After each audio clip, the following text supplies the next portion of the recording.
Do you ever walk into a room at work and instantly know that you're about to step into a disaster? Well, that was me, standing outside conference room B. I remember my heart was pounding, my palms were sweating, and I was thinking, if I mess this up, someone's career is about to go sideways. And what happened next completely changed the way that I handle difficult conversations.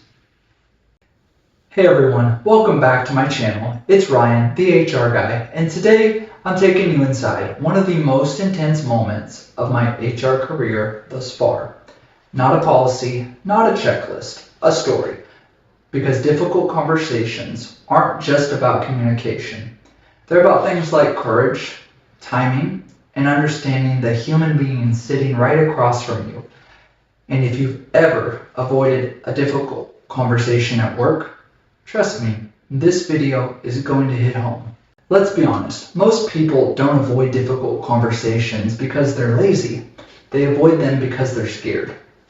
Scared of things like conflict, scared of being misunderstood, maybe scared of hurting someone else's feelings, or scared of the aftermath or the fallout. And in the workplace, that fear gets multiplied by power dynamics, job security, office politics, past experiences, and the stories that we tell ourselves. But here's the truth that I've learned after 10 years in HR. Avoiding a difficult conversation doesn't make it go away. It just makes it louder. All right, let me take you back to that moment. Scene, conference room B. I walk in. 2 employees are sitting there on opposite sides of the table, like they're in a courtroom. The manager looks like they've aged 10 years in 10 minutes. And the tension? Oh, you could cut it with a butter knife. The issue? Well, these 2 employees had been avoiding a conversation for months. Little misunderstandings turned into assumptions. Assumptions turned into resentment. That resentment turned into a full-blown communication breakdown. And now, they were both convinced that the other person was the villain. So my internal monologue said, okay, Ryan, don't pick sides, don't escalate, don't let this turn into a shouting match. And for the love of HR, don't say anything that ends up in an email chain, or worse, on the news. The strategy I used, I took a breath and said something I still use today. Before we talk about what happened, tell me what you need the other person to understand.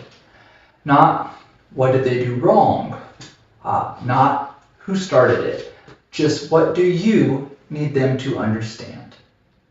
And that one question changed the entire tone of the room.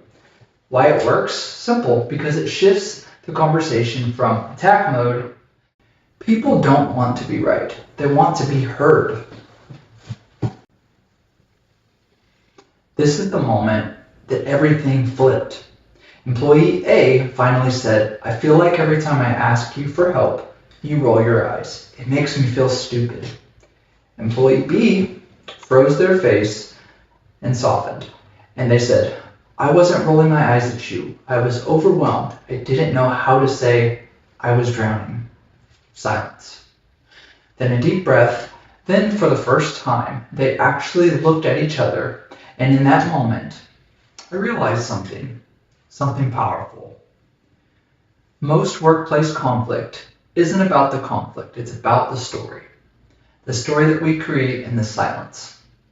When people don't talk, they fill in the blanks with fear. So here's what I want you to take away from this story. Number 1, difficult conversations don't get easier with time, they get heavier. Silence is not neutral. It grows in roots. Number 2, curiosity beats defensiveness every time. Ask questions that open the door instead of closing it. Number 3, people don't want to feel understood more than they want to feel right.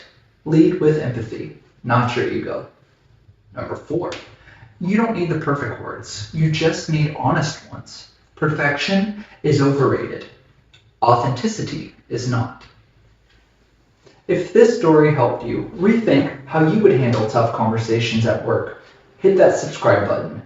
I've got plenty more HR stories and real world advice coming your way. And drop a comment.